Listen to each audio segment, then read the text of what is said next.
మార్పు చెందక మార్పు చెందడానికి అవకాశము లేక ఉండేటటువంటి వస్తువు ఏదుందో దాని పేరే ఆత్మ.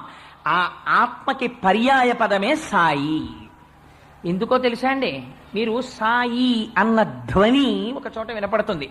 అక్షరాలుగా రాసేటప్పుడు శాసాల్లో సా అన్నది ప్రయోగించకుండా షాయి అన్న శబ్దాన్ని ఎక్కడ వాడారు మీరు జ్ఞాపకం తెచ్చుకోండి.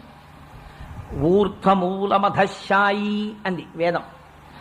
పైకి కిందకి పక్కలకి వ్యాపించినటువంటి కాంతి స్వరూపము ఏదైతే ఉందో దానికి షాయి అని పేరు, శబ్దరూపంగా. అందుకని ఇప్పుడు షాయి అంటే ఎవరు? అంతటా వ్యాపించినటువంటి వాడు. ఒకనాడు ఉండి ఒకనాడు లేనివాడు కాడు. ఎప్పుడూ కాలమునకు దేశమునకు లొంగనివాడై సర్వకాలముల యందు సర్వత్ర వ్యాపించిన వాడెవడున్నారో వారికి షాయి అని పేరు. మీరు మరొక రకంగా